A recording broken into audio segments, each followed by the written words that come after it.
audio.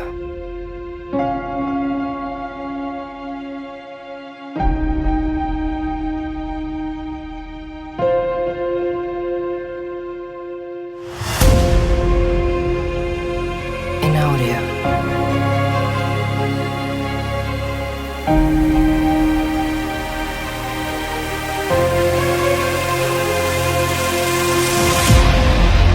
In audio.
Hello, welcome back to my channel. 我的名字叫做 Janessa。有时候我们看到这些 video， 我们都会感到非常的无奈。但是我相信每个人都会想尽办法去拯救这个地球。那么每个人都知道，唯有采取行动才可以改变。想一下，你可以用什么方式来解决这个问题？在我们的人生当中，我们每个人都忙着追求我们的 goals， 我们的 dreams。那么10个人里面呢，9个人，他们其中一个 dream 就是要帮助这个 society， 要 contribute to 这个 society。那么最 common 的 example 就是你可以看到，现在我们的身边很多人开始主动用 recycle bag 啊，他们会去买 metal straws 打包食物啊，会用自己的便当盒。很多学校、很多公司都开始鼓励他们用 soft copy paperless， 还有节省水电的习惯啊，这些行动都值得我们尊重的。但是我们有没有真正去想一下，它的 root 的 problem 到底是什么？这些问题是从哪里来？每一年情况变得越来越紧急，越来越严重。但是如果今天在这个 video 我告诉你有一个方法可以改变这一切，很多人都没有想过，但是每个人都可以做到的，也可能很多人已经正在做这了的。很多人，包括我自己也是，就是我们如果看到别人做这 environmental 的 practice， 我们只是跟着做，我们没有去想到那个严重性到底在哪里。如果今天你可以把这个 video 看完的话，这个 video 会改变你对生活习惯的看法。除了 global economic crisis 之外，我们全球面对最大的危机是什么？ Climate change， 气候变化是我们人类历史上面对最大的危机。Human-caused climate change 包括 burning fossil fuel, deforestation， 还有我们为城市、农场还有道路开发土地，这些活动都会将 greenhouse gases 解放到我们的大气中。你们知道现在有多严重吗？过去的1万年，我们的地球温度只是稍微超过1 degree Celsius 而已。可是最近这100年，我们的地球温度竟然增加 0.3 到 0.6 degree Celsius。你讲啊，你讲，严重吗？严重吗？那么联合国也报告说，就是我们饲养牲畜排放的 greenhouse gases 还比运输行业排放的更多。这表示所有的汽车、卡车、火车、轮船还有飞机产生的废气总量相比，肉类和乳品行业产生的 greenhouse gases 更多。因为牛和其他畜类的消化系统会 produce 大量的 methane gas。其实导致气候变化的不只是 fossil fuel， 不只是 plastic， 不只是 deforestation。联合国和其他机构报告显示说，畜牧业不只是气候变化的主要原因，同时也是资源消耗、环境恶化还有破坏地球的最大原因。运输和能源部门受到了很多关注，因为它们产生的二氧化碳会大量影响我们的气候。但是根据研究，畜牧业的牛群，它们的消化过程中会产生大量的 methane gas， 牲畜排放的 methane gas 所产生的危害，还比汽车排放的二氧化碳高29倍。而且这个气体可以在这个大气层中残留9到15年。畜牧业产生的 nitrous oxide 占全球65%。不要看小这个气体影响全球暖化的潜能。1磅的 nitrous oxide 对全球暖化的影响还比同等的二氧化碳高296倍，可以在这个大气层残留114年。很多人讲 grass-fed cattle 可以减轻气候变化，因为 green-fed cattle 需要喂它们 high-energy corn， 然后在短的时间内把它喂到肥。grass-fed cattle 不需要用那么多能量还有资源。但是很多人就是忘了一点，就是 methane gas。grass-fed cattle 还比 green-fed cattle 产生的 methane gas 多3到4倍，因为草比较难消化。在2040年，跟能量有关的二氧化碳排放量已经 expected 会增加20%，而农业的排放量也已经 expected 会增加80%。这个剧烈的数字主要是因为全球的肉类和乳品的消费量已经增加了。那么刚刚我们已经讲了climate change 还有 global warming， 现在我们就要讲 land use。雨林就好像我们地球的肺，它吸进去 carbon dioxide， 然后它呼出 oxygen 给我们。可是今天每1秒钟都会在森林里砍伐1个 acre 大的地，而多数砍伐森林的主要原因就是饲养动物。那么当然，有些地呢就是要拿来种谷物，但是多数的谷物呢就是当做饲料来喂这些动物。如果你不知道1个 acre 是多少，1个 acre 是1个足球场大。如果你们是做房地产的还是你们有时常玩足球的人，你们应该可以想象有多大。每1秒要砍伐1个足球场大的森林，估计每一天都会损失100种动物、昆虫还有植物。其实是因为最近我看了一个戏叫做《Rio》，如果你们记得的话，如果你们有看的话，就是它是 talk about the extinction of specific type of bird, specific species of bird， 它是那个蓝色的鸟。所以我看了，我不知道为什么我很感触。那么在 Malaysia 还有 Indonesia palm oil plantation 造成的砍伐森林是非常严重的。We are talking about internationally， 全世界人都在谈这个东西，不要跟我讲不懂。那么我们就拿 palm oil 来做 example 啦哈。palm oil plantation 是其中一个砍伐26 million acre 的土地，但是跟畜牧业相比，畜牧业可以造成136 million acre 的雨林损失。到目前为止 ，Amazon Rainforest 已经砍伐80到91%了啊！所有这些 driving force 这些推动力都是因为畜牧业，因为吃肉的 demand 越来越高，所以畜牧业要砍伐森林来 expand 他们的 business， 然后 meet customer 的 demand， 同时也造成 species extinction， 就是我刚刚讲的 Rio 的戏。我们一边在努力了环保救地球，同时另外一边就把事情搞得更糟糕。研究结论鼓励大家少吃肉类。Moving on to water use， 现在全球的环保组织的 main concern 就是 natural gas 跟 oil production 的用水量还有污染。那么 natural gas 的 hydraulic fracturing 用的水量是 super 多，每一年要用100 billion gallons of water， 而饲养动物需要消耗34 trillion gallons of water。事实也证明了这2个行业的 methane emission 是相等的。根据研究，一个人平均每天要用1500 gallons of water， 其中一半是跟肉类和乳品有关。因为动物吃的粮食，它们的饲料也需要大量的水，所以那些粮食用的水，还有动物吃的，都被视为那个产品的 water footprint 的一部分。你们知道1/4磅的 burger 需要多过660 gallons of water 才可以 produce 吗？你们知道1个 gallon 有多少吗？1个 gallon 是3.78 liter 的水。然后我们现在是在讲660 gallon， 所以660 gallons of water 是等于2498 liter 的 water。政府建议我们节省用水的方法，全部加起来可以省下47 gallons 的水，都不够一个需要660 gallons of water 的 burger。再加上鸡蛋要477 gallons of water， 然后 cheese 的话需要900 gallons of water。我们 Malaysia 很时常治水的，我们一接到那个通知，我们就省水，省到很省，然后我们用水很珍惜那个水的。哪里知道1个 burger 就已经等于我们洗澡洗2个月。如果跟着 USDA， 家庭用的水量是占整个美国的5%而已，但是畜牧业用的水量是占整个美国的55%。这个只是为了 produce 1磅的牛肉需要2500 gallons 的水，这个水量是包括他们喝的水，他们吃的食物用的水，然后那个整个 process， 他们的 maintenance 啊，还有他们整个 manufacturing 的 process 用的水。事实上，畜牧业占全球的水量38%，45%的土地，还有91% Amazon rainforest 的破坏，它也是栖息地破坏，还有物种灭绝，还有海洋死域的主要原因。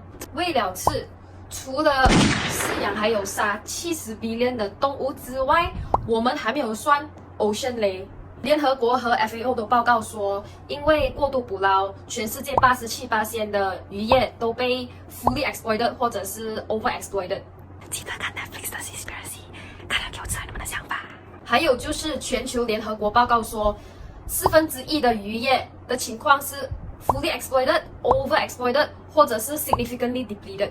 今天捕鱼的方式就是用很大的渔网来捕90 million 吨的鱼，为了满足人类的需求。这个方式叫做 bycatch， 或者是叫做 bykill。那么这些渔业呢，他们每次捕捞，当他们要捕1磅的鱼的时候，他们网中一定会捕到多过5磅其他没有target过的 species。那么这些非目标物种包括海龟、鲨鱼、鲸鱼，还有海豚。就连 WWF 也宣布说，接近所有种类的海龟都归类成濒临绝种了。再来就是 keystone species 会大量影响我们的 ecosystem 的，因为其他 species 能不能继续生存，都是靠这个 keystone species。example 就是有灰狼啊、鲨鱼、大象、蜜蜂，还有有一种鸟也是很像蜜蜂这样子，好像是叫做蜂鸟，是叫蜂鸟嘛？对，蜂鸟。还有就是有鲸鱼也是，而鲸鱼是海洋中的 keystone species， 因为它的噗噗是 for primary producer phytoplankton。那么 bycatch 是鲸鱼最大的威胁，再加上每一年63到273 million 的鲨鱼都被杀死。你们想象看如果我们用同一个方式，我们拿大的网，然后我们去到非洲那边，我们本来是要抓那一些鹿，然后同时我们就抓了 giraffe、zebra， 然后还有 lion， 还有 elephant， 全部抓，你能打鼾吗？我觉得很多人都不能打鼾哦。还有一件事，我真的是觉得很恶心。当我发现的时候，我自己也很惊讶。在美国，25% 的鱼都是 mislabel， 就是标签错误。全世界1/5的鱼都是 mislabel， 最惨的是98% bluefin tuna 的鱼都是 mislabel 的。就连 Dr. Kimberly 都讲，很多非法捕捞的鱼，他们的鱼被 cover up， 然后当作是 legal 的拿来卖。There is no such thing as sustainable fishing。很多人都会讲，问题不是在畜牧业，问题是在人口过剩 overpopulation。在1812年，这个世界上有10亿人，在1912年有15亿人，然后在仅仅100年后，就是2012年的时候，我们的人口已经增加到70亿人。这个数目确实引起很多人的关注。不过更重要的是，人类饲养的700亿的牲畜，有14.3亿的牛，18.7亿的绵羊和山羊，还有9.8亿的 Peppa Pig， 还有196亿的咕咕盖。来，我们继续。我们人口嘞，总数每天喝52亿加仑的水，吃掉210亿磅的食物。可是仅仅全世界15亿头牛每天喝450亿加仑的水，吃掉1350亿磅的食物。所以呢，其实这个不是人口的问题，是我们人类用食动物的问题。其实全世界的肉呢是不够我们人们吃的。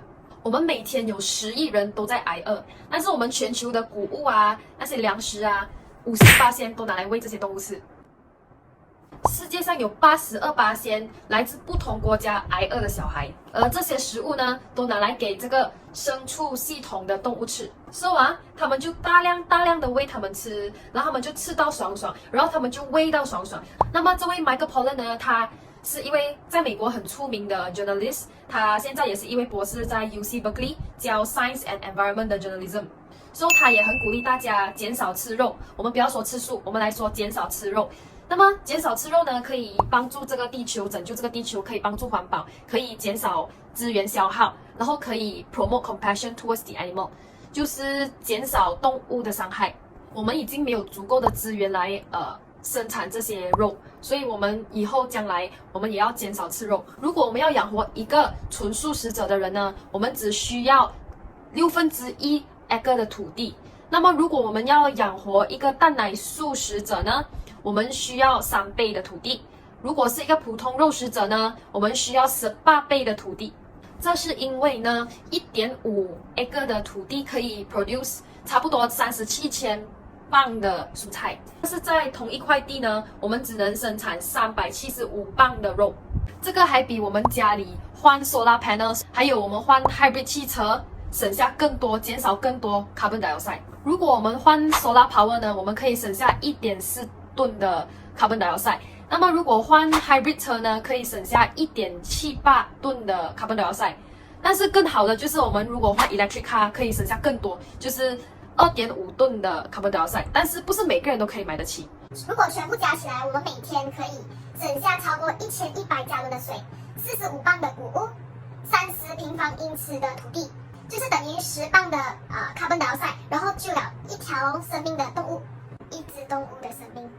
那么接下来呢，如果我们要 produce 1磅的鸡，需要3到4磅的谷物；如果我们要 produce 1磅的猪，需要6磅的谷物。那么如果我们要 produce 1磅的牛，我们需要10到16磅的谷物。Sustainability 是什么？要生产1000克的牛肉，需要16千克的谷物，只能喂2个人。而这个16千克的谷物其实可以喂大约20人。饮食习惯重要吗？吃肉真的 sustainable 吗？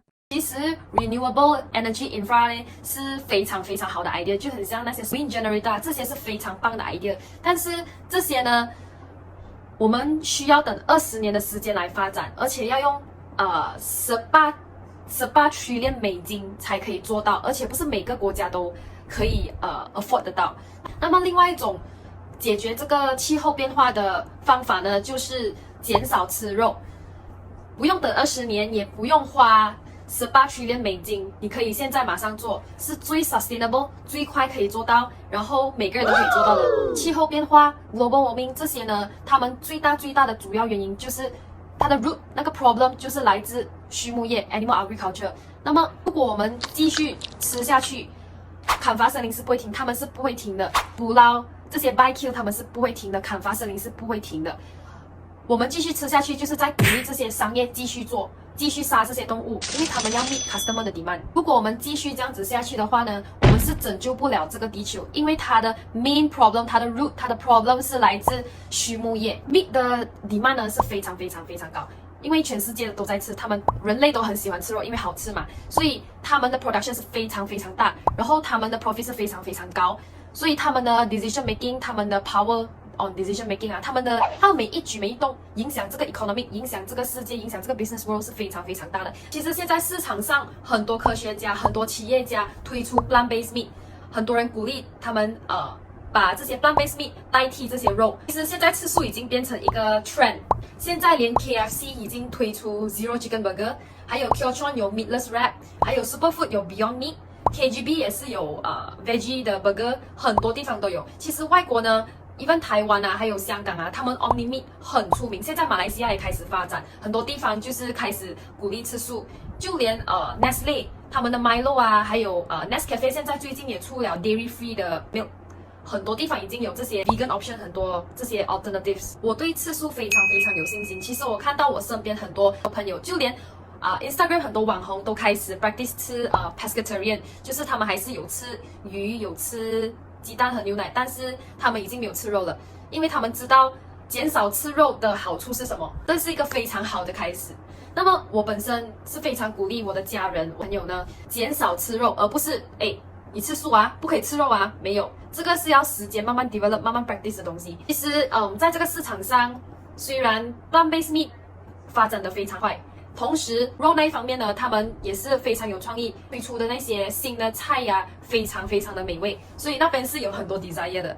不过我很相信，如果我们慢慢慢慢开始学的话，我们真的可以改变。如果我们减少吃肉，我们停止吃肉，其实同时我们也 promote compassion、integrity， 还有 kindness， 这些价值是我们人类固有的 value。如果今天我告诉你，改变这一切的最佳方法就是饮食选择，你的饮食选择可以改变这个世界。我再问你，如果地球的未来掌握在你的手中，你会怎么做？这个 video 结束之后呢 ，take your time， 慢慢消化，慢慢想，不急 ，no pressure。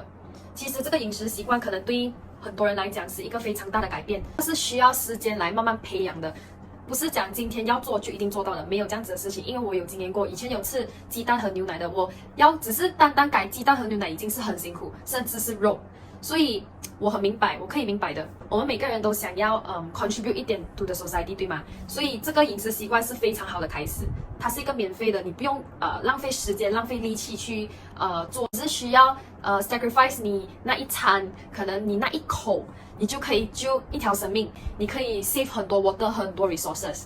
真的是非常非常棒。那么呢，我这个 video 就到这里为止，谢谢你把我的 video 看完。可能这个 video 会比较 technical， 比较 scientific 一点，可能比较长一点，但是真的谢谢你把我这个 video 看完，希望可以帮到你。那么如果我有什么不圆满的地方，请多多包涵。拜。